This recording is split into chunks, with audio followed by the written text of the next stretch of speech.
August House regarding rural development, which is the process of improving the quality of life and economic well-being of people living in rural areas. The backwardness of the rural sector would be a major impediment to the overall progress of the country. India predominantly being the main occupation is 61.5%, depending on agriculture, technical developments have increased and gap between the rich and the poor. As the better off farmers adopted modern farming technology to a greater extent than the smaller farmers. Agriculture may be the part of the rural development, but it cannot be the whole of the rural development. Honorable Speaker, sir, as per the census 2011, nearly 83 crore people live in rural areas in India, which constitutes about 69% of the total population of the country. There has been a development disparity between rural and urban areas in terms of availability of basic services and socio-economic and development infrastructure. Rural India is facing a number of challenges such as poor infrastructure, lack of basic amenities, agrarian distress, migration and unemployment for the last many years. As Meir and Baldwin have remarked, a study of the poverty of nations has even more urgency than a study of wealth of nations.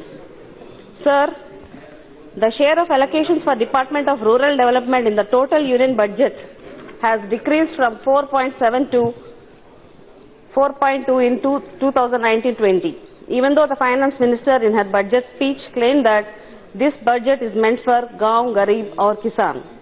Sir, this budget has announced that in the second phase of Pradhan Mantri Awas Yojana Gramin, that 1.95 crores houses were provided to the eligible beneficiaries along with amenities like toilet, electricity and LPG connections.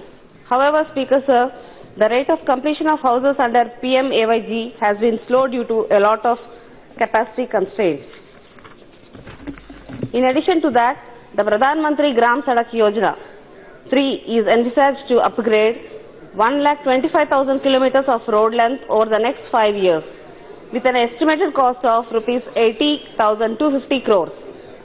Here I request the Honorable Minister to allocate more number of kilometers due to being a very backward state with a lot of state highways in existence. Allocation of Mahatma Gandhi National Rural Employment Guarantee Act has been decreased to rupees 60,000 crore from rupees 61, which was also the case in the interim budget for 2019-20. Due to availability of more labor component and surplus material, I request through you to the respected Minister to allocate more funds to my state. Sir, I would like to include a few points about my state of Andhra Pradesh, where rural development is of utmost importance. Especially, sir, I would like to highlight the following points. Rural development is essential as a whole in terms of culture, society, economy, technology and health. To develop and empower human resources of rural areas in terms of their psychology, skill, knowledge, attitude and other abilities.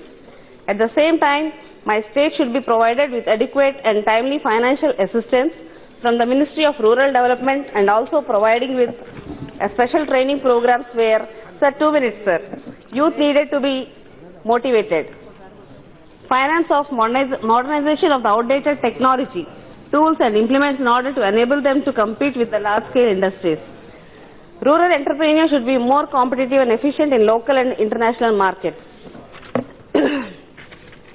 Sir, being an independent nation since 70 plus years of independence, my state after bifurcation has been suffering in all ways without any development activities in all streams.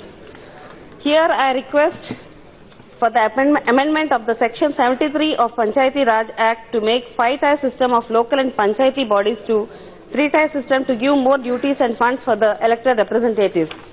I request the Honorable Minister to put in special interest on my state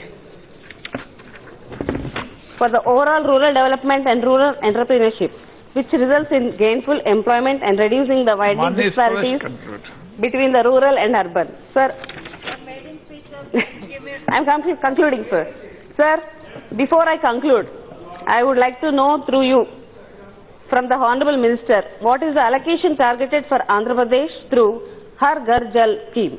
Is it on population basis or any other modalities? Sir, AP being called the rice bowl of the country, Amalapuram, to which I belong, the constituency with major production of coconuts along with Kerala, is lacking an agricultural university in spite of research centers being set up. I would request through you to the Honorable Minister for Agriculture to take special interest and probe for setting up of the agricultural university in my own constituency, Amalapuram. Thank you, sir.